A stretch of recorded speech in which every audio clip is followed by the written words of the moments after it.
buonasera a tutti. Siamo alla sesta puntata di Guerre Spaziali e abbiamo 3 graditi ritorni: Antonella Maritan, Lorena Caramanico e Matteo Di Fiore. Il tema di stasera è la connessione con il mondo, ciò che abbiamo perso. Antonella, parto da te.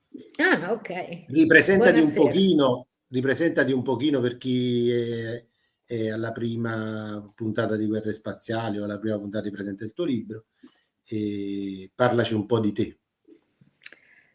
Allora, che dire?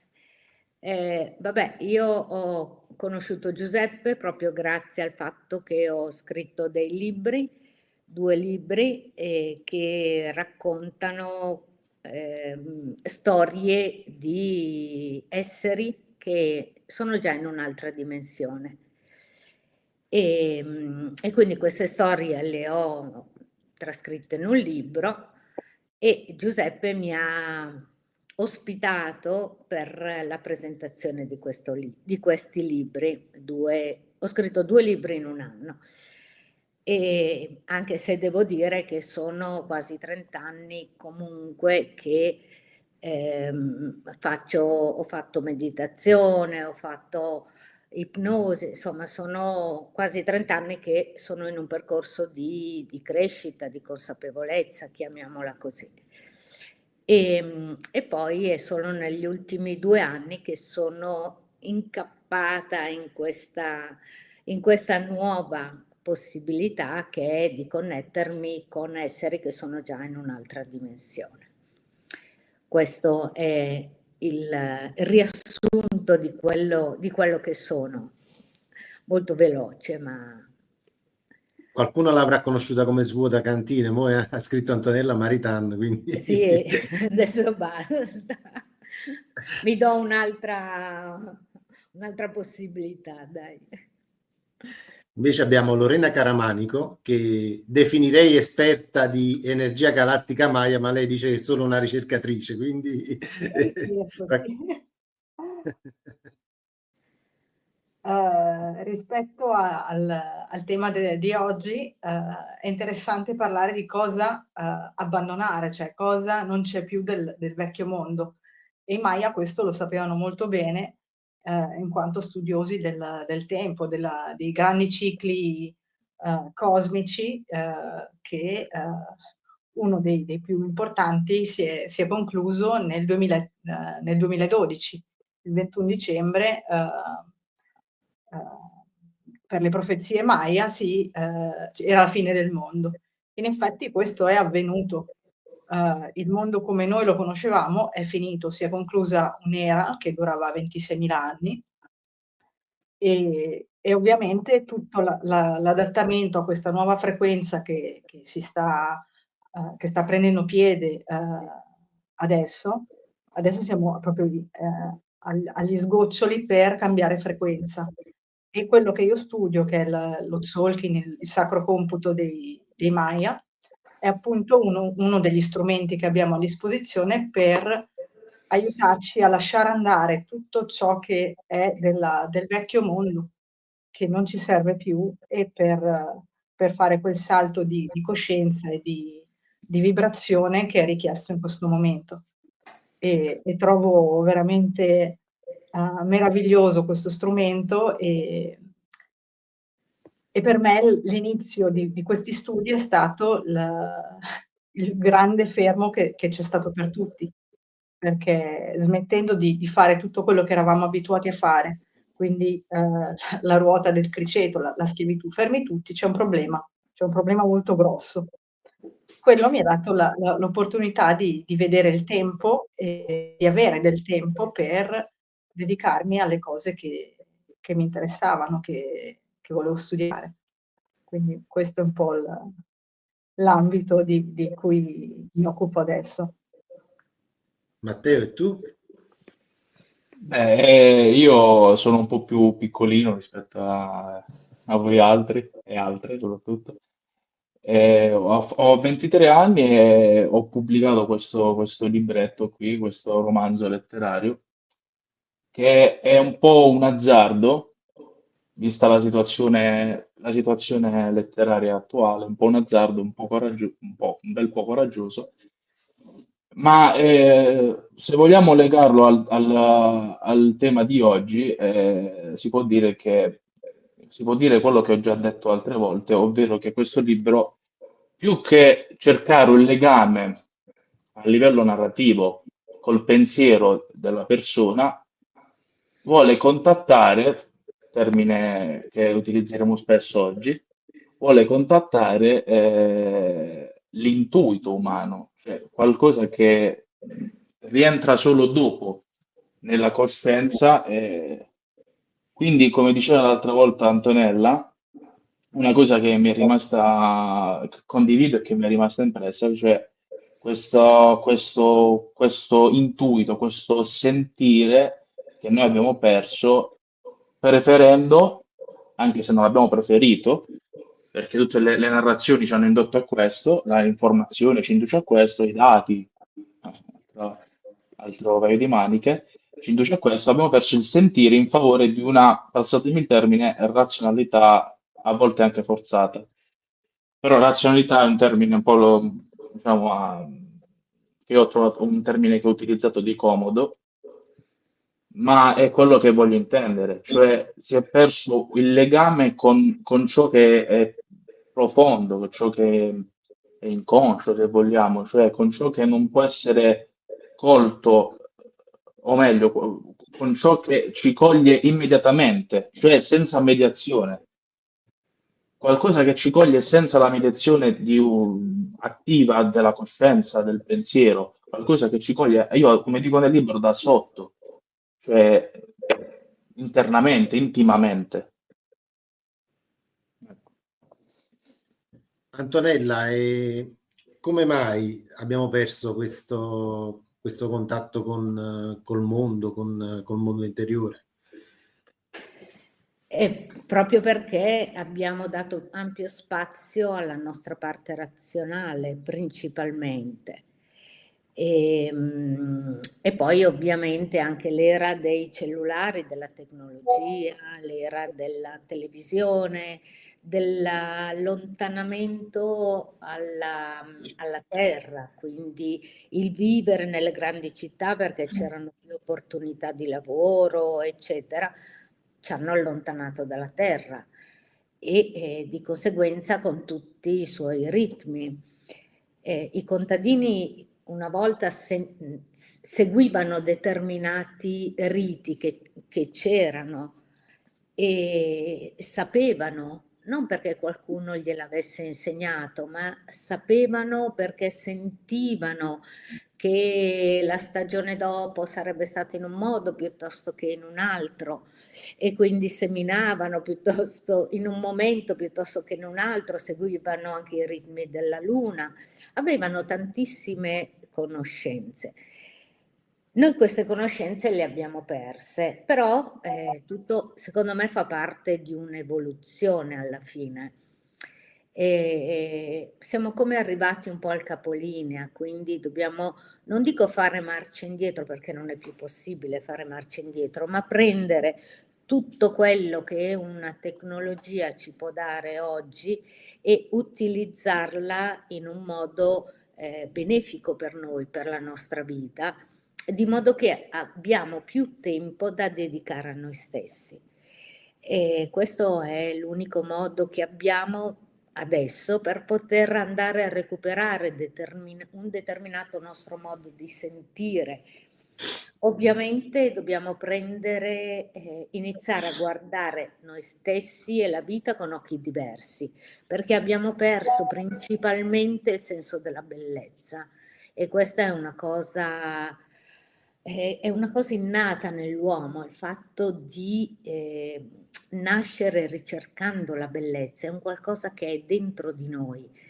E però l'abbiamo persa, abbiamo perso il fatto di vedere la bellezza di un fiore che sboccia, ma le cose piccole, un sorriso di un bambino,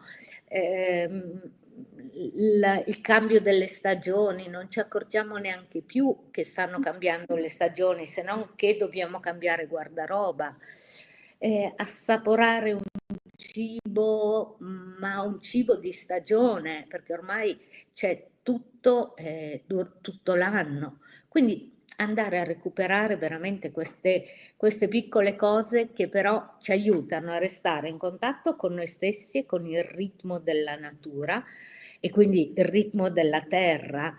Noi siamo esseri di terra, quindi dobbiamo far equilibrare sia la nostra parte razionale che quella sensitiva. Tutti noi siamo sensitivi e non è una parolaccia, no? Perché quando uno dice sensitivo, tu cosa?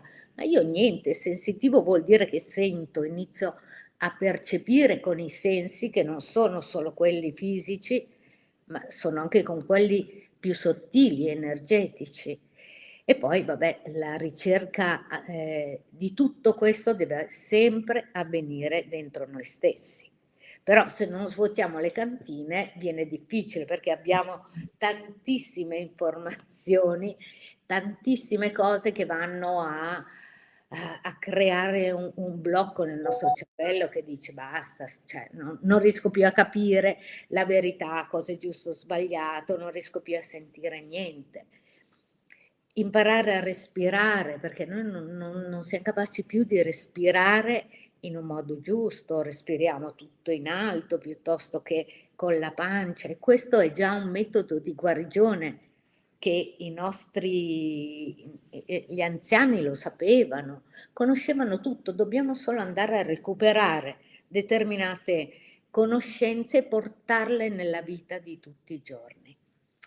Vi racconto una piccola cosa, c'è mia mamma che fra 15 giorni compie 90 anni, quindi mi sono fatta raccontare la storia della sua vita e l'ho raccolta in un libro, così regala poi ai suoi nipoti. E mi raccontava di suo nonno, quindi il mio bisnonno, che era un guaritore e lui utilizzava un pezzo di lana e il soffio. Quindi le persone che non stavano bene, avevano qualche problema, andavano da lui, gli appoggiava questo pezzo di lana non lo so, sulla pancia o sulla gola e gli soffiava. E tutte queste cose, e le persone guarivano. Tutte queste cose qua dobbiamo in qualche modo recuperarle, perché sono conoscenze che sono incredibili. E noi adesso quando abbiamo il mal di gola o il mal di pancia, l'antibiotico piuttosto che chissà cosa. Invece il ritornare a queste cose qui è importante. Cose che, vabbè, non sapevo, però è bellissimo e vanno perse se non si vanno a cercare comunque.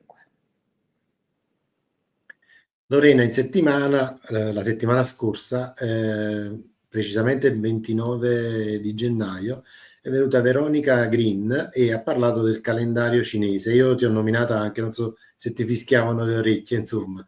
E ho trovato molte similitudini con quello che ci hai raccontato tu sui Maya, no?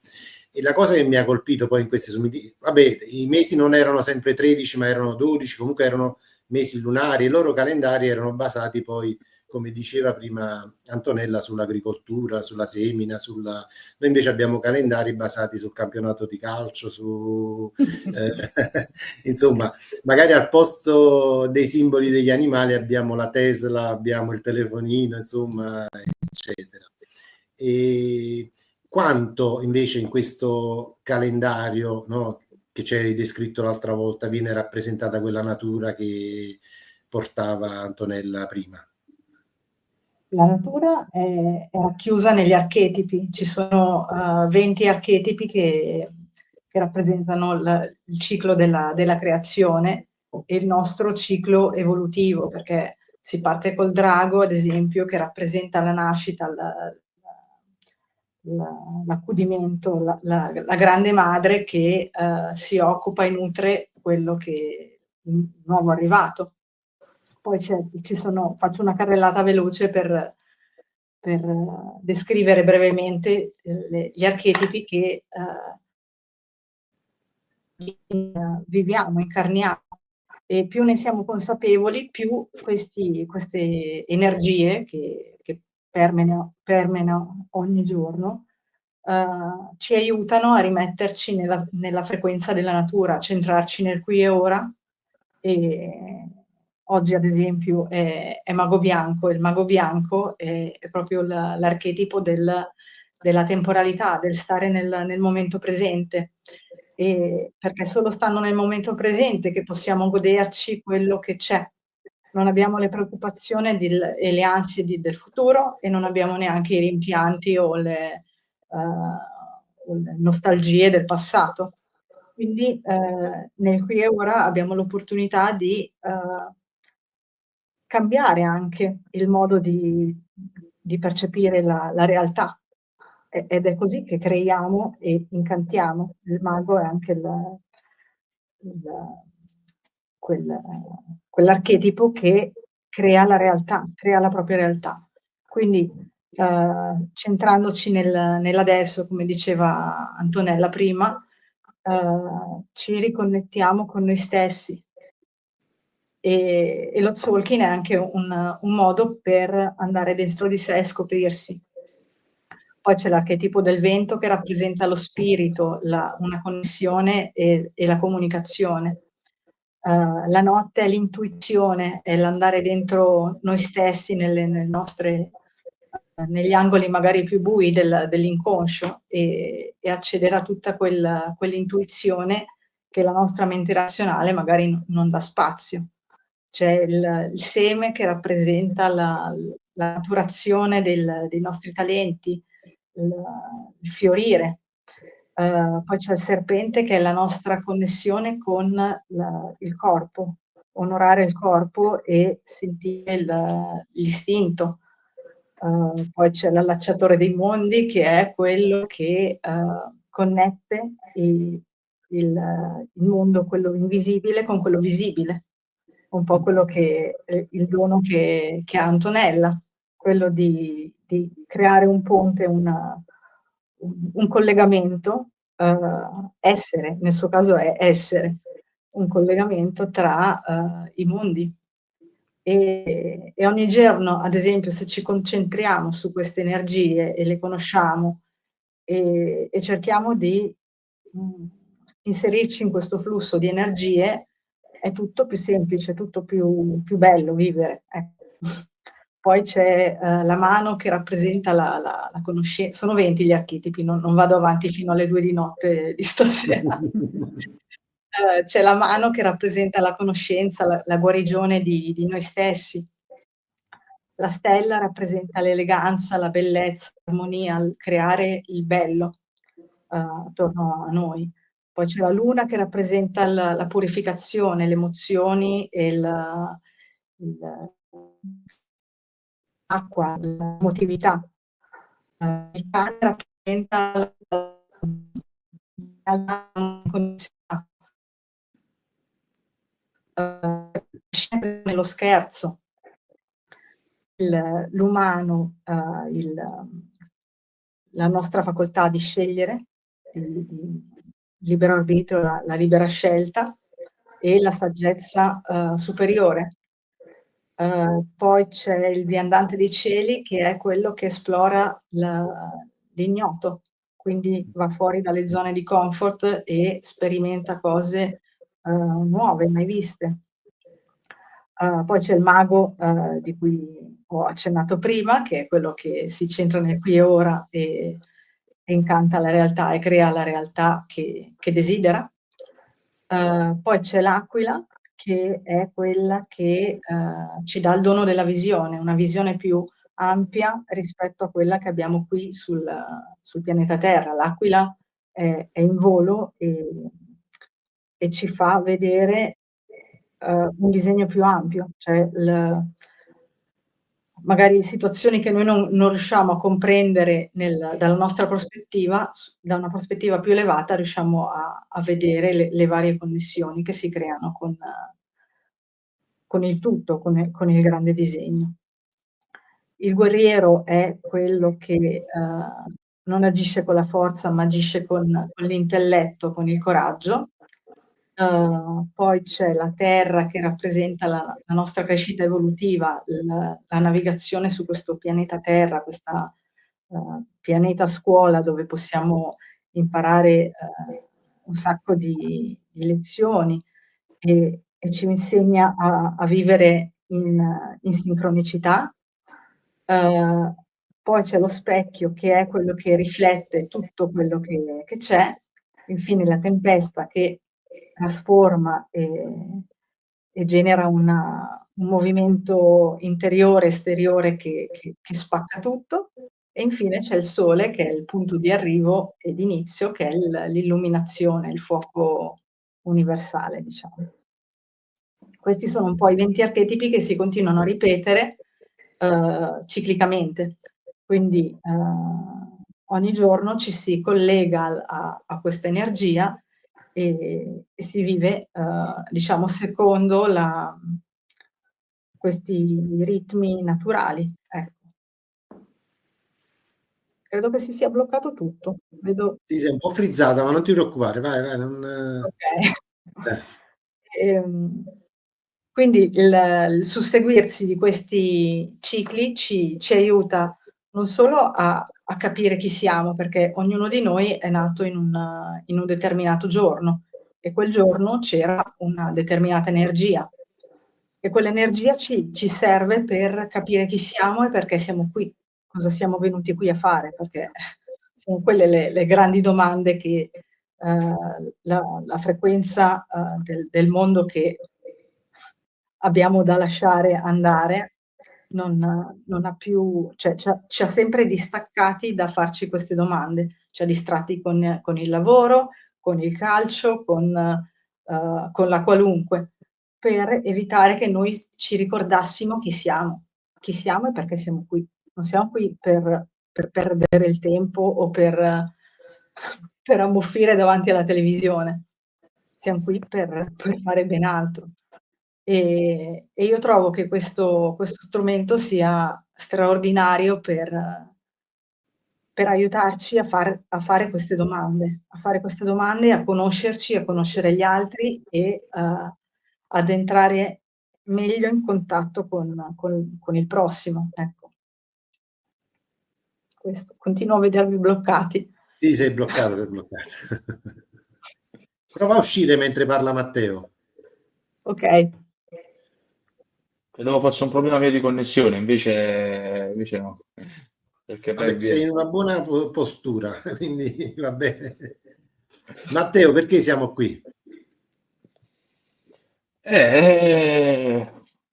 Parlo lo stesso o Sì, vai, aspetto procedi. che torna? Bella domanda. Io tra l'altro vorrei partire con la mia risposta attraverso una cosa che ha detto prima, che ha citato prima Antonella, ovvero i contadini. Però io voglio prendere la questione da un'altra prospettiva, ovvero i contadini hanno una sensibilità maggiore rispetto a chi vive in città, banalmente, hanno una sensibilità maggiore rispetto a quello che è un ciclo, almeno credo. Cioè, stando dietro alle tempistiche della semina e della mietitura, appunto concepiscono l'esistenza come un ciclo, l'esistenza ovviamente delle piante. Più o meno questo. E quindi, quindi concepiscono la vita come un ciclo, cioè la vita non termina certamente con la morte, e anzi c'è questa metafora all'interno dei misteri elusivi, di quel poco che si sa, trattati da Tonelli, Angelo Tonelli, dove appunto c'è anche da Rode, da Bachofen, dove c'è questa metafora della spiga di grano, cioè della semina, la fioritura del grano e poi la mietitura. La mietitura non fa terminare assolutamente in alcun modo la semina, cioè non termina la vita con la raccolta del grano, ma continua. Certo. Quindi avviene una rinascita. Ecco, il punto è che nella nostra individualità e la nostra anche arroganza occidentale, noi diciamo io muoio, come ho detto altre volte, io muoio, io nasco, io rinasco. Quando in realtà dovremmo riprendere di vista questa concezione, questa prospettiva i, che i contadini in qualche modo hanno ancora, in qualche modo, cioè questa ciclicità della vita. A morire è l'individualità, diciamo, ma c'è tutto un mondo che è organizzato in questo modo, che conosce un ciclo di esistenza, di nascita e di morte, e conosce anche una rinascita. E anche io sono legato molto alle teorie ostiche, cioè di questa rinascita, di queste continue rinascite, e in ogni rinascita bisogna purificarsi il più possibile affinché si esca da questo ciclo delle rinascite. Ovviamente questi sono miti, cioè sono racconti, sono narrazioni esistenziali, lo dice anche Platone nel Fedro, questa è narrazione. Ma al di là del racconto, puramente detto, c'è un fondamento reale, anche banalmente osservando la natura. Quindi abbiamo perso di vista proprio questa ciclicità esistenziale per stare dietro a un tempo lineare, se vogliamo. Questa questa cosa fa parte della nostra attuale società. Cioè noi concepiamo il tempo lineare diviso in 24 ore, allora dico io alle 2 devo andare lì per l'una pranzo, alle 2 devo andare lì, e ci organizziamo per ora, ci organizziamo per tempo, in tempo, e ci allontaniamo dal mondo. La nostra quotidianità è una quotidianità massacrante, che, come dissi anche un'altra volta, ci allontana dalla vita. Anzi, spesso la vita sociale ci allontana da quella autentica, che è in profondo, e torniamo ancora di nuovo a questo intuito, nel profondo. Gli scrittori, i più grandi scrittori avevano questo legame, forse nemmeno sapendolo. E io questo voglio riprendere. Scusate, non è autopromozione, ma è per farvi capire la relazione che ha il mio libro proprio con questo aspetto qui, con un misticismo psichico che conosce quella rinascita.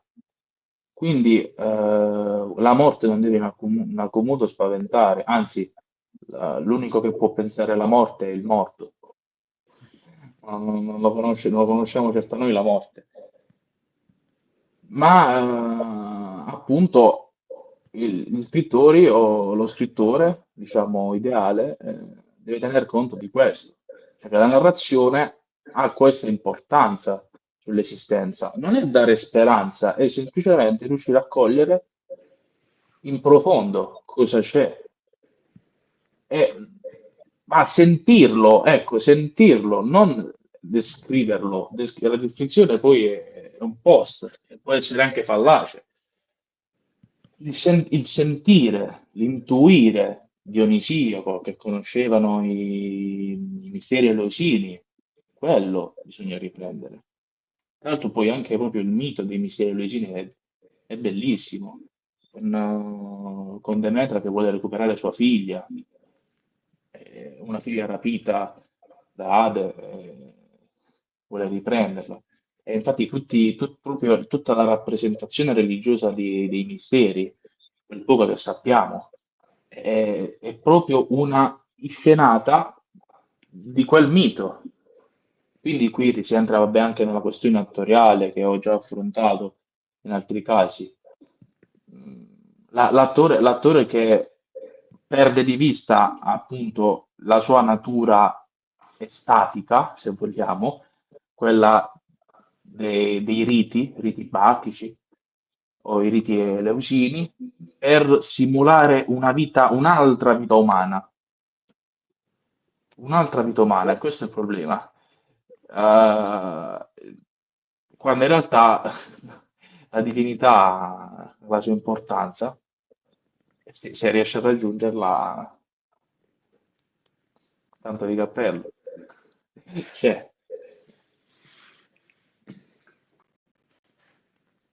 questo.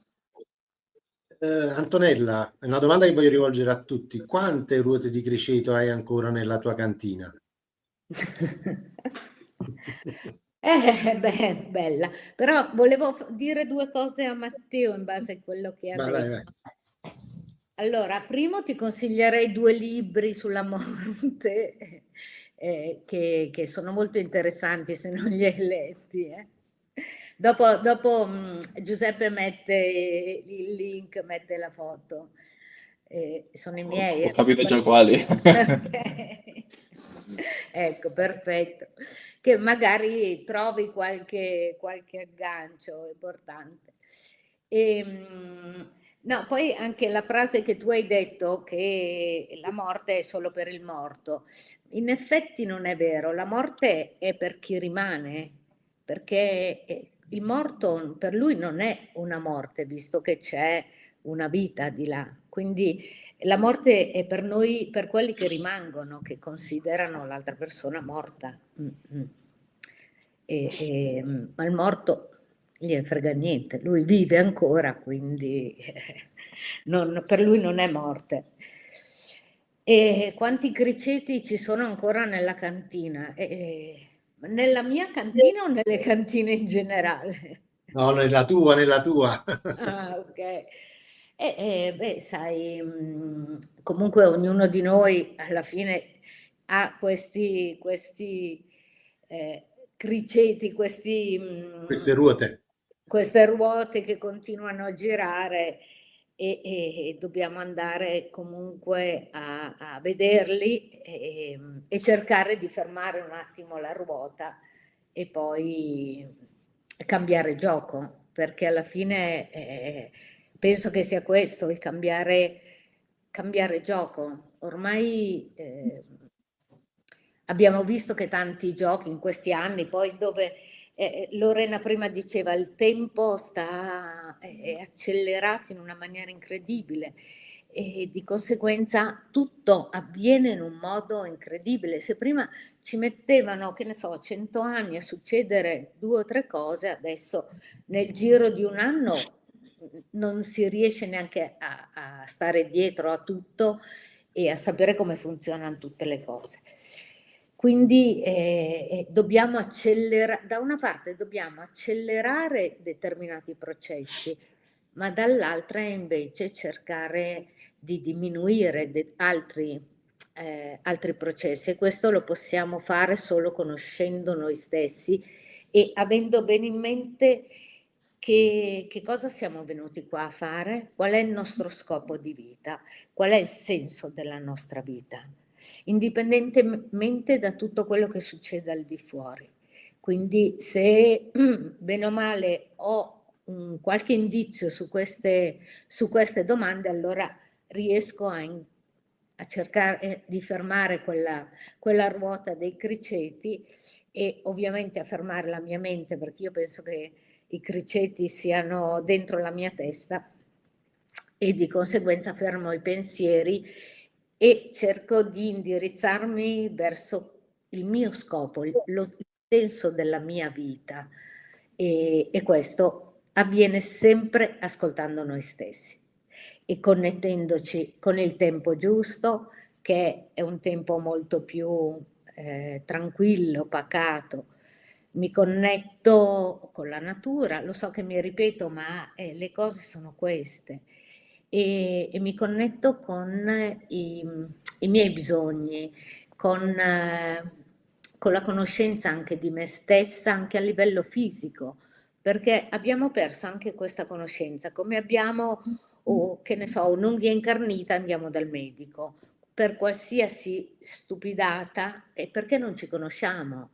Io penso che ci sia gente che non sa neanche dov'è il fegato o dove è un organo interno. Perché abbiamo perso questo? Perché ci siamo sempre di più affidati ai medici piuttosto che ai preti, piuttosto che a tutte le persone esterne.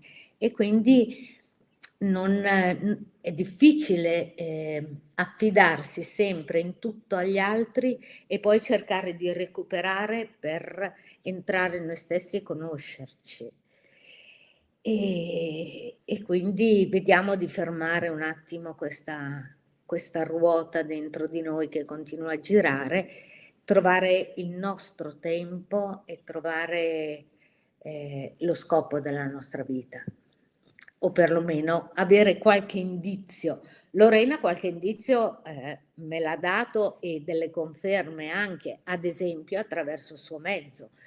È molto bello anche quello che stiamo facendo anche stasera, perché c'è la possibilità di conoscere sempre più persone, quindi il fatto che ci sia internet, che ci siano queste possibilità, comunque è un aiuto, perché uno può scegliere di ascoltare un qualcuno e conoscere qualcosa che prima non c'era questa possibilità, perché magari per andare a sentire una persona che poteva interessarmi dovevo prendere e andare a Milano, la città più vicina a me, e invece adesso posso, e questo è un qualcosa di positivo, poi posso contattare varie persone, e questo per creare una comunità di conoscenza, di scambio. E a noi manca lo scambio anche tra le persone, il contatto. Però insomma cerchiamo in tutte queste cose, sia positive che magari meno positive, di trovare sempre, cercare il giusto equilibrio. E quindi secondo me è questo alla fine, perché del passato abbiamo perso tante cose, ma abbiamo anche guadagnato altre cose. Quindi adesso ognuno, secondo me, deve trovare quella strada che è giusta per lui, mettendo insieme le varie cose. Però l'importante è iniziare a farsi delle domande. Che dici? Giusto? Ho risposto bene? Ok. Sono d'accordissimo con te, Antonella, per quello che hai detto, di prenderci la responsabilità di fare le nostre scelte, cioè di scegliere per noi, non più delegare a qualcuno per la nostra salute. Se noi abbiamo qualche disagio, qualche malattia, è perché è l'anima che grida. E tanti sopprimono con una pastiglia o con qualcosa di chimico il sintomo, ma il disagio, il problema rimane. Quindi anche questa è una delle cose da lasciare andare, il vecchio modo di comportarci, per veramente andare dentro di noi e capire qual è il problema, guardarci in faccia. Fa anche paura quello di dire: "Io chi sono?" È una domanda che fa paura farsela. Io chi sono veramente? Poi io chi sono adesso, in questo qui e ora? Io non so chi sarò domani, perché come dicevi tu Antonella, la crescita è talmente veloce, lo vedo io nella mia quotidianità, nelle relazioni familiari. Ci sono degli sviluppi che una volta veramente ci sarebbero voluti anni per aggiustare, portare in equilibrio rapporti o delle situazioni. Quindi adesso veramente c'è da darsi da fare e veramente prendersi la responsabilità di portarsi fuori da quello che era il vecchio mondo. Chi vuole, ovvio, perché è tutto a sentire, perché c'è chi ha paura e rimane aggrappato a questo sistema che sta crollando, implodendo su se stesso. Lo vediamo coi nostri occhi. C'è chi si è tolto un po' prima da questo crollo e chi ci resta sotto con le macerie. Quindi la ruota del criceto, io sono felice per me era una ruota dorata, nel senso che non mi accorgevo neanche di essere in questa ruota, perché facevo quello che mi piaceva. E quindi io sono anche grata al Covid, a tutto questo fermo, a questo stop che c'è stato per tutti, e vedo con gratitudine. Anche lì l'evento è unico, è poi come ognuno di noi va a percepirlo. perché c'è chi invece chi si sente emarginato o escluso. Io la vedo più come un'opportunità per ritrovarsi, perché è evidente che non tutti si vibra alla stessa frequenza e quindi questo shock che ha fermato il mondo ha fatto sì che ci si riconoscesse e anche tu sei della mia della mia Tribù. della mia tribù, brava. E quindi in un certo senso si perdono dei contatti che si avevano magari frequenti con persone che a un certo punto spariscono, è come se fossero morte. Ma morte non sono, semplicemente ci stiamo allineando su diversi livelli vibratori che fra un po' forse non ci incroceremo neanche più, nonostante si viva nello stesso posto, nello stesso pianeta. Sì, è vero, è vero. E lo vedo nella mia vita, nel mio percorso e nella mia ricerca questo. È di tutto empirico, cioè parlo per quello che sento io e per il confronto che ho con persone affini. Matteo, quanto queste parti che ha portato Lorena sono anche tue? Beh, molte in verità. Io in realtà volevo specificare una cosa che ho detto prima sul vivente, che Antonella mi ha corretto. Eh, Non gli piace ovvero questa che cosa. no, no, è stata una correzione esatta in quel caso. Però io intendevo dire che il vivente che ha la vita in potenza, come direbbe il caro amico greco, Aristotele, Ah, l'atto non può immaginarlo, tant'è che si fanno ci si scrivono dei miti, delle previsioni, anche il tuo capito è una previsione. Noi possiamo solo immaginare come l'atto del morire, ecco, non l'atto del morire possiamo solo immaginare come le religioni sono una risposta a questa curiosità, se vogliamo, sommariamente ovviamente. Questo è il punto. Quindi la morte spesso, diciamo, nel senso della morte, passatemi il termine fisica, questo qui intendevo, cioè noi non possiamo conoscerla così com'è. Quell'altro tipo di morte che tutti ammiriamo, o meno che ammiriamo noi, forse gli altri, è quella morte che permette, consente, e come ha detto anche Lorena prima, per esempio del momento del Covid, è stato un momento di morte, tra virgolette, cioè un momento in cui il vecchio mondo, l'al di qua lo hai perso, si è perso, morte dunque, per presentarsi una rinascita e quindi una sorta di al di là. Ecco, questa importanza che io tra l'altro ho anche presentato nel mio libro, cioè questa importanza o questa volontà anche orfica di abbandonare questo al di qua, considerato appunto anche insipiente a volte, per giungere a una conoscenza superiore, per giungere a un altrove. Questa spinta ce l'abbiamo tutti, però è come se la società attuale volesse un attimo colmare, volesse un attimo spegnerla. Cioè, questa spinta ce la vuole spegnere, ma non lo potrà fare per tanto tempo. Arriverà un momento in cui tutti imploderanno. Per quanto riguarda le cantine che da svuotare, io vorrei precisare una cosa, cioè che l'alternativa, cioè io vorrei aggiungere questa cosa, che ci sono delle alternative, queste cose non bisogna mai dimenticarsene. Spesso quando viviamo sembra esserci soltanto una possibilità, quando in realtà quella possibilità ha a sua volta eliminato tutte le altre. In realtà in alcuni casi bisogna recuperare questa forza e riuscire a capire che ci sono delle alternative. E anche questa è una forma di responsabilità. Cioè tu ti prendi la briga di dover prendere in mano le tue forze e andare altrove. e cogliere l'alternativa. Diciamo, quando c'è un interesse anche superiore a noi, di non presentarci alternative, eh, allora vuol dire che siamo più forti di quello che in realtà non sembriamo.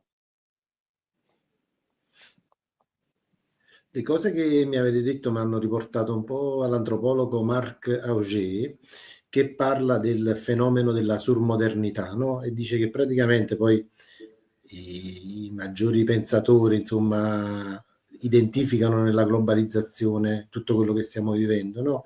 E dice che la globalizzazione ha portato a tre fenomeni, no? L'accelerazione dello spazio, l'accelerazione della storia, che mi ha ricordato un po' quello che hai detto tu prima, no? Quindi anche del tempo, e poi una strana individuazione dei destini, no? E questo processo porta poi, questo processo che lui chiama surmodernità, porta alla creazione di una schizofrenia sociale, alla creazione di persone che l'immagine che dà lui dei non luoghi, no? Che sono praticamente le stazioni dei treni, gli aeroporti, dove le persone passano a fianco, sono anche, si toccano, si sfiorano, sono a un centimetro, ma nessuno poi entra realmente in contatto con l'altro. Mentre invece una volta noi avevamo questa dimensione, cioè quando uno andava dal medico poi si confrontava con quello a fianco, sapeva il fegato dove stava, eccetera. E quindi lui dà questa dimensione, l'attribuisce insomma alla globalizzazione. Quanto è vera questa cosa, Antonella? Ma secondo me è verissima, nel senso che purtroppo siamo sempre tutti di corsa, o sono sempre, io un po' meno, e di conseguenza perdi tutte queste cose. Ma il fatto che, non lo so, io ho una figlia che abita in Toscana e comunque la gente rispetto su al nord è diversa, ha ancora voglia nei paesi, non tanto nelle città grandi, ma anche a Firenze, insomma, tu entri al bar, entri in un negozio, ti sorridono, hanno voglia di comunque creare questo contatto. Mentre, vabbè, è difficile comunque in generale, a parte alcuni posti, è difficile proprio perché si ha la giornata piena di cose da fare, tutto organizzato come diceva Matteo prima, quindi alle 2 devo fare questo, poi alle 3 questo, poi alle 4 questo, e non ho il tempo per fare altre cose, non ho il tempo per guardarmi allo specchio, non per truccarmi, ma per vedere chi sono e che cavolo sto facendo. Non ho tempo per fare niente, di conseguenza vivo come un automa, le mie giornate passano così, finché mi ritrovo alla fine avanti con gli anni o mi ritrovo una malattia, e anche una malattia grave, allora lì sono obbligato a fermarmi, perché la vita funziona in questo modo, quando tu stai andando contro a quella che la tua anima ti ha proposto quando siamo venuti sulla Terra a fare questa esperienza, è ovvio che poi ti ferma in un modo o nell'altro se tu stai andando nella direzione opposta. E l'unico mezzo, uno dei mezzi per farlo è proprio una malattia, quindi, e anche lì la malattia la possiamo vivere in modi diversi, possiamo reagire dicendo che Dio è cattivo e quindi mi ha punito per non so che cosa, oppure andare a ricercare il perché mi è successo questa cosa, oppure anche viverla con una rabbia incredibile, quindi facendo fatica a capire il senso. Prima tu hai parlato anche di destino. E c'è una bellissima storia nel secondo libro che parla proprio di che cosa sia il destino. E il destino esiste o non esiste? Il destino esiste, lui dice, nel momento in cui noi siamo inconsapevoli. quando prendiamo in mano la nostra vita e facciamo delle scelte responsabili e consapevoli, giusto o sbagliate non ha importanza, l'importante è che ne siamo consapevoli, allora il destino si mette da parte, perché non serve più che il destino, non siamo più in balia delle forze che ci conducono dove vogliono loro, ma noi siamo fermi, siamo in equilibrio e siamo noi che scegliamo tutto questo. Però nell'aeroporto dove ci sono migliaia di persone e si toccano e non si guardano neanche negli occhi, capisci che è tutto un po' difficile, molto difficile questo.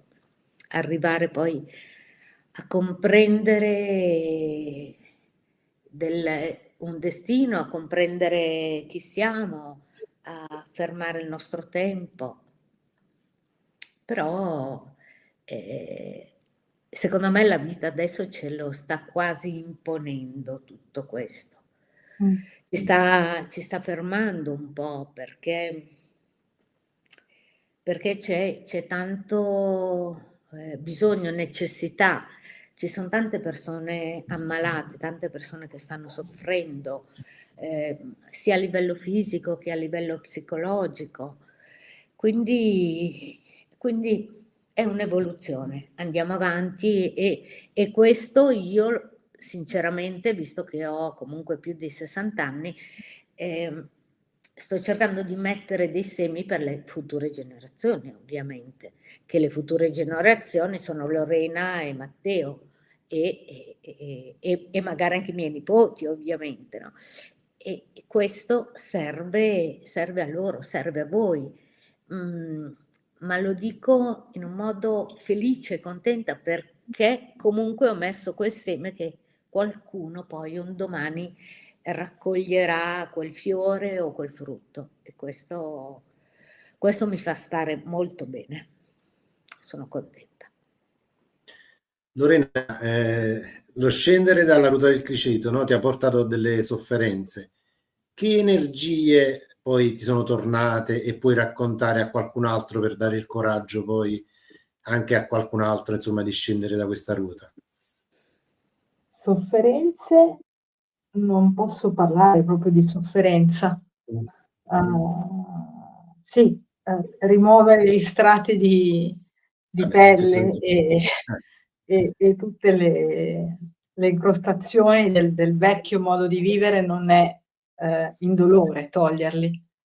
Però quello che poi sperimenti una volta che hai tolto tutto, hai tolto, perché non si finisce mai. Quando arrivi a un buon punto dici, poi ce n'è ancora. Però quando vai in cantina e trovi altre ruote. Quando inizi a fare questo lavoro di pulizia, di svuotare la cantina, di prenderti la responsabilità e come l'archetipo del viandante, andare fuori dalle zone di comfort, quello che è il sedersi sul divano e aspettare che la vita vada avanti, no? Ti prendi la responsabilità e fai qualcosa della tua vita, te la prendi in mano. Sì, ci vuole coraggio, non è una scelta semplice, non è la via facile questa, ecco. Però è quella che ti dà emozione, cioè è quello che nutre il voler essere qui a fare questa esperienza, a capire che cosa dobbiamo fare, che compito abbiamo e poi farlo. Perché quello che ci siamo prefissati e noi non ci ricordiamo di fare, cioè, gli accordi che abbiamo preso prima di venire qui e la nostra dimenticanza, comunque abbiamo fatto bene abbiamo fatto bene i piani ed è tutto alla nostra portata, non è niente che non possiamo superare o affrontare. Quindi sta a noi scegliere di dire sì gioco o non gioco. E quando dici sì gioco, la vita diventa veramente bella e non li vedi neanche più quelle situazioni dell'aeroporto che ti sfiori, perché sempre si crea quella situazione in cui anche nella situazione più improbabile, dove magari c'è faccio un esempio, al supermercato, la cassiera che passa una cosa prodotto per scansionare il codice, si crea quel rapporto, si crea l'umanità, e vedi che dall'altra parte c'è una persona che magari con quello scambio di parole o così cambia la giornata. Cioè, c'è un ritorno all'umanità. Quindi io nella mia vita quotidiana faccio fatica ormai a vedere quel vecchio modo di ignorarsi delle persone. Sarà perché forse, quello che dicevo prima, si stanno selezionando sulla mia stessa frequenza, sto attraendo in qualche modo quello che mi corrisponde. Non lo so, però questo vedo nella mia vita, quindi lo auguro a tutti. Lo auguro a tutti di fare quel passo che può sembrare folle, perché la razionalità in determinati casi veramente viene presa a schiaffi, perché ti ritrovi a fare scelte scellerate per quello che eravamo prima. Però ti rendi conto che siamo molto di più di quello che pensiamo di essere. E quindi è tutto da scoprire, è tutto da dare dentro di sé e vedere cosa c'è. E quello che c'è è veramente bello. E lo auguro a tutti di dare una sbirciata e avere coraggio. Ecco, questo l'avere coraggio è agire del cuore. Quindi teniamolo come guida per lasciamo un attimo da parte la mente mente. Quindi facciamoci guidare e indicare la strada dalla bussola che abbiamo qui nel petto. Lì non si sbaglia. Matteo, quanto la scuola è diventata un luogo? La L'università. scuola? L'università. Forse non lo sono mai stato. Forse non lo sono mai stato. Beh, a scuola io una cosa che ho sempre notato e che ho sempre vissuto in maniera molto, molto sgradevole è che a scuola non è concesso alcun approfondimento. Quindi bisogna sempre restare in superficie, giustamente per seguire dei programmi, per fare interrogazioni, voti, i mesi sono quelli, alla fine non abbiamo a disposizione l'eternità, a scuola soprattutto. Eh, quindi sì, diciamo qui a scuola e soprattutto a scuola qui è importante anche quanto tu voglia imparare, voglia avere a che fare con te stesso. Mi ha fatto ridere prima una cosa dell'Antonella che ha detto guardarsi allo specchio ma non per truccarsi. È una delle tante battaglie che sto conducendo perché appunto spesso qui è il problema, quando ti specchi solo per truccarti, o nel senso comunque solo per vedere te stesso, o meglio quello che tu pensi di te, la narrazione che tu fai di te stesso o te stessa. Ti specchi e ti trucchi soltanto. Invece lo specchio, se è quello narcisistico, che non è quello, diciamo, la nevrosi psichica, la nevrosi, la patologia psichica, intendo proprio lo specchio di Narciso, cioè Narciso quando si guarda nello stagno si perde nella sua immagine, si perde. Quindi se avere a che fare con se stessi vuol dire anche perdere se stessi, perdere la narrazione che io ho di me stesso, affondare le mani in questo corpo, in questa intimità a me sconosciuta, e per avere a che fare più con me stesso e anche in quelle parti che mi connettono al tutto, al mondo, alla natura. Riprendere questa connessione che si è persa. Io avevo 16 anni, 17 anni, scrissi un testo in versi che si chiamava proprio così, L'uomo che aveva paura di specchiarsi. E c'era questo tizio che in casa sua evitava sempre, sempre la stanza dello specchio. In casa sua lui aveva una stanza con uno specchio e la evitava sempre, non voleva mai entrarci. Un giorno ha avuto la malsana idea di entrare e specchiarsi ed è morto.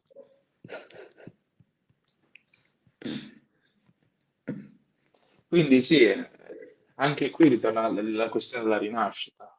Perdi perdi l'attuale narrazione che hai di te, l'attuale al di qua che hai di te, per giungere al di là sempre di te, o comunque una conoscenza diversa, superiore, più bella, come dice Lorena, più sincera? Più sincera? Sì, più sincera.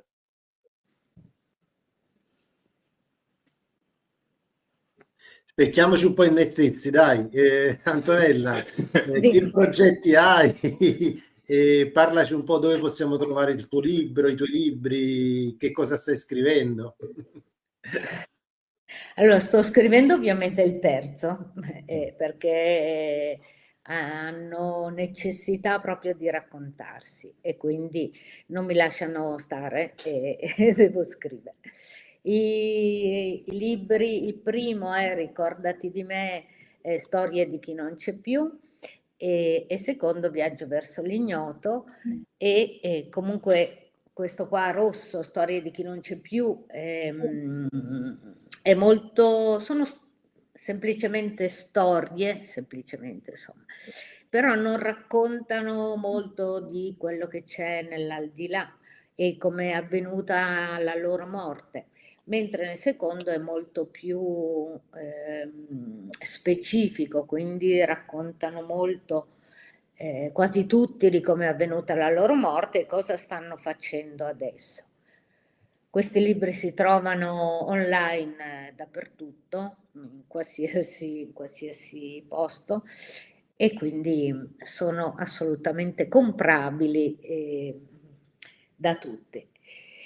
E niente, questo continuo a scrivere e mentre scrivo imparo tantissime cose comunque. Primo, tante, perché in ogni storia, in ogni racconto, come può essere quello che noi stiamo dicendo stasera, comunque c'è un qualcosa attraverso tutti che possiamo imparare, possiamo sviluppare, vedere sotto un altro aspetto. Cioè, ci sono state delle cose che ha detto Matteo che adesso devo riflettere e vederle, e che ha detto Lorena, e alcune cose le devo fare mie e quindi metterle poi nella mia vita. E qualcosa che ha detto Giuseppe, cioè, anche solo tra noi quattro impariamo un qualcosa, magari possono essere 4 versioni diverse, ma 4 versioni interessanti e che mi vanno ad aiutare. Poi, come diceva Lorena, dobbiamo veramente utilizzare il cuore. La cosa che abbiamo perso più di tutti è l'utilizzo del cuore. Quindi l'utilizzo del cuore, noi adesso automaticamente parte la razionalità e poi magari sentiamo qualcosa, mentre adesso dobbiamo iniziare a pensare con il cuore e ad agire con la testa. E qui in questo modo non sbagliamo mai perché siamo sempre in sintonia, sia con noi stessi che con l'evento, qualsiasi cosa ci può succedere, qualsiasi persona incontriamo o scambi belli, ma anche magari qualche discussione, ma se noi utilizziamo prima il cuore e poi la mente, siamo sulla strada giusta. E questo veramente per tutte le cose. Fine. Lorena, una specchiata nelle tue cose materiali, tipo questa. Io sto Canali anch'io YouTube. sto finendo di scrivere il libro sullo Tzolk'in, appunto, visto per riconoscersi e conoscersi attraverso questi archetipi. Non solo uno strumento per sincronizzarsi con le energie cosmiche che ogni giorno il nostro sole ci porta, ma anche proprio un modo per conoscere noi stessi, capire chi siamo attraverso il sincronario dei Maya. E sono alle fasi finali di revisione insomma, il grosso è fatto, è frutto di parecchi anni di ricerca, e dal 2023 che ho fatto la prima bozza, il primo provino di libro, e poi è lievitato perché non si riesce a finire di imparare. Ho imparato tantissimo ricercando, appunto, e non si arriva mai. È un argomento talmente vasto che alla fine parti da te stesso che hai un kin, che è una combinazione di un glifo e di un tono, in questa matrice di 260 caselline che si chiamano kin. Ognuno di noi è una di queste 260. E man mano che tu vai come a ingrandire è come un frattale, perché dentro ognuno di noi ci sono tutte le energie di tutti i 260 quadratini, perché già collegati al nostro kin di nascita ce ne sono altri 4, e poi questi 4 sono collegati a tanti altri, quindi più vai in profondità più capisci che è tutto dentro di te. Poi puoi sommare il tuo kin al kin della giornata, viene fuori un altro numero, un altro kin. Quindi veramente le possibilità per sperimentarsi, per giocare, per capirsi sono infinite. E questo libro, proprio questo vuole essere uno strumento di decodifica, perché ci sono tante informazioni. Oggi ho fatto una carrellata dei 20 principi degli archetipi, che sembrano tantissimi, però alla fine sono un po' come i segni zodiacali, ad ampie vedute. E questi 20 glifi si combinano con 13 toni, e insieme danno appunto queste 260 possibilità. Ed è bello riconoscersi e vivere ogni giorno queste energie. Quindi sto mettendo a punto questo ulteriore strumento l'ho fatto in primis per me, e poi facendolo per me e ricercandolo lo metto a disposizione le conoscenze che ho acquisito. Lorena, scusa, come si può consultare il tuo canale YouTube entrando dentro? In effetti, c'è una procedura perché magari una persona entra, trova Kin 75, 70, c'è un modo Allora, per... il mio canale si chiama SyncroKin, e carico quotidianamente il kin del giorno, quindi l'energia che c'è quel giorno. Adesso siamo quasi in chiusura del ciclo del modulo armonico Tzolk'in, e siamo oggi a Kin 214, sì, Kin 214 su 260. Quindi da Kin 1, che è iniziato quasi 7 mesi fa, ho detto vabbè, mi prendo l'impegno di fare questo lavoro, quindi di descrivere un po' quelle che sono le energie di ogni giorno, e fare il video e caricarlo. Quando ho affrontato questa missione, non lo so come, quando ho detto lo faccio, mi sembrava enorme, e alla fine, preso un po' alla volta, preso ogni qui e ora, un'onda incantata alla volta, che sono cicli di 13 giorni, sono arrivata quasi alla fine. Quindi entrando nel canale si può vedere l'energia del giorno che pubblico quotidianamente, e poi collegato al canale ci sono tutti i riferimenti al sito SyncroKin, dove si può calcolare la propria energia di nascita. Quindi volendo si può calcolare il proprio kin, e poi se si ha fortuna è tra i 214 che ci sono già, se no tra 2 mesi più o meno dovrebbe essere finito tutto il ciclo e sono completi. Cioè, quindi ognuno trova la sua energia di nascita, la spiegazione, diciamo, sommaria di quello che è l'energia di quando è arrivato qua su questo pianeta di matti. Ok, adesso è molto più chiaro, quindi... Matteo, invece tu? Il mio specchio. Io premetto, sono molto lento a scrivere. Infatti il mio libro l'ho scritto in 4 anni, quindi tra studi, bozze gettate nel cestino virtuale perché li ho scritti su computer. Eh, Adesso sto scrivendo uno spettacolo ispirato al libro. Sto scrivendo uno spettacolo ispirato al libro perché il libro, a parte da per sé si presta a uno spettacolo teatrale, però non vorrei mettere in campo come posso dire, un adattamento. Vorrei che lo spettacolo, vorrei che lo spettacolo fosse appunto un'opera a sé stante, a parte, ispirata lontanamente. Ci sono degli echi del libro, ma come alcune sue ambientazioni, ma è tutt'altra cosa, anche perché il mezzo proprio, anche il linguaggio è diverso, quindi sto ricercando anche io, è una ricerca che appunto non ha fine, come ha detto Lorena giustamente, è una ricerca che non si arriva da qualche parte, si va in aria, si va nell'infinito, o meglio nell'eternità, quindi non so se questo libro, se questo spettacolo ci sarà un giorno, chissà, potrebbe essere l'anno prossimo, tra 20 anni, ho la barba, andrò a fare il regista di questo spettacolo. Però comunque sì, questa è la mia idea.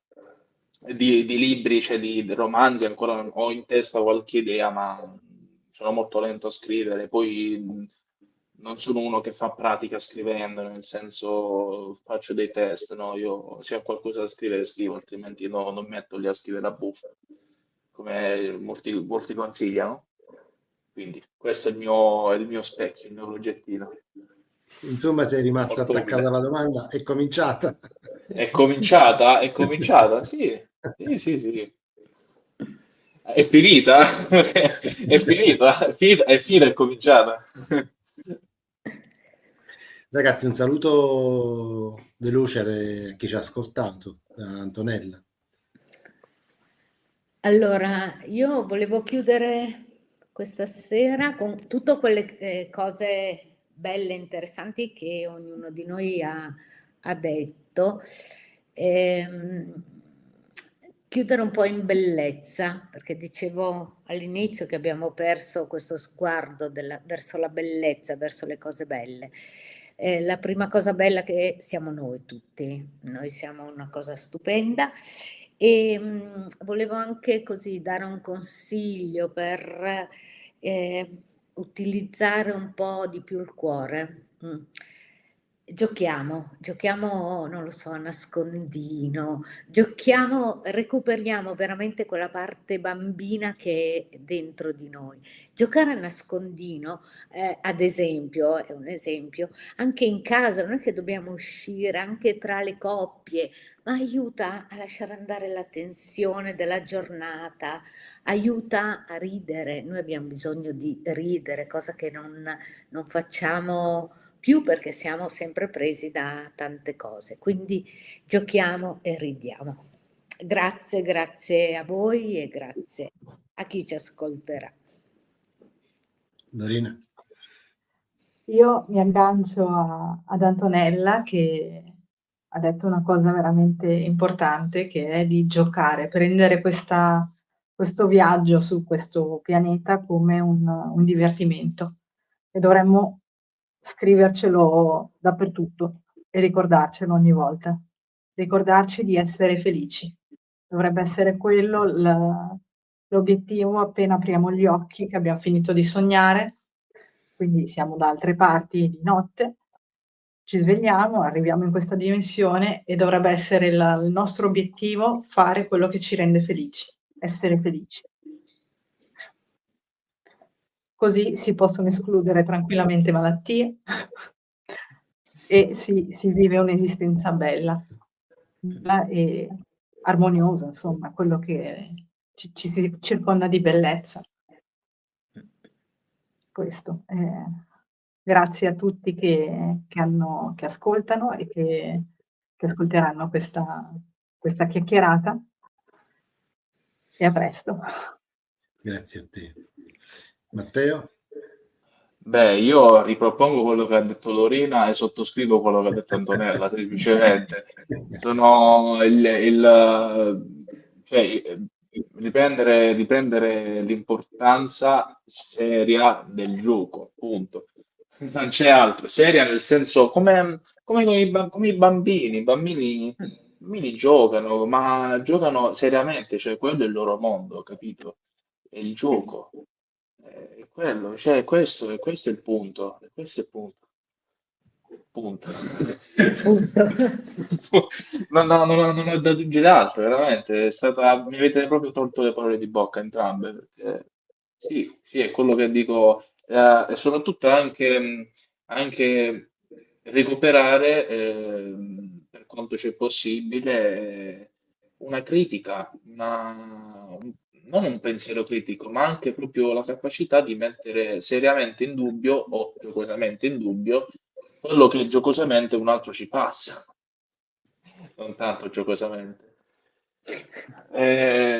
Non tanto giocosamente, però sì, mettere in dubbio e riuscire a fare una critica e anche riuscire ad apprezzare una contraddizione altrui, propria, e non fermarci, non stagnare come l'acqua in un secchio, non stagnare, ma essere sempre un flusso perenne, un flusso di vita autentico. Io, mentre voi parlavate, facevo una riflessione, no, di qualcosa che mi ha colpito.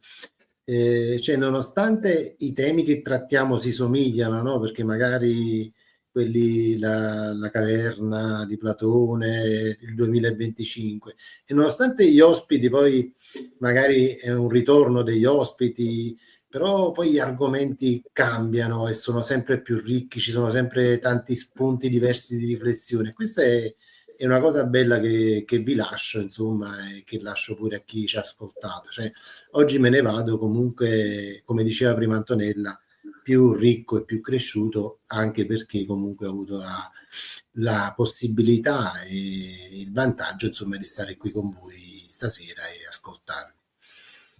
Grazie di Grazie essere Giuseppe. stati con noi, Grazie. insomma, e buonasera. Noi ci tratteniamo in retroscena. Ciao ciao. Grazie, Buonasera. ciao. Ciao, grazie.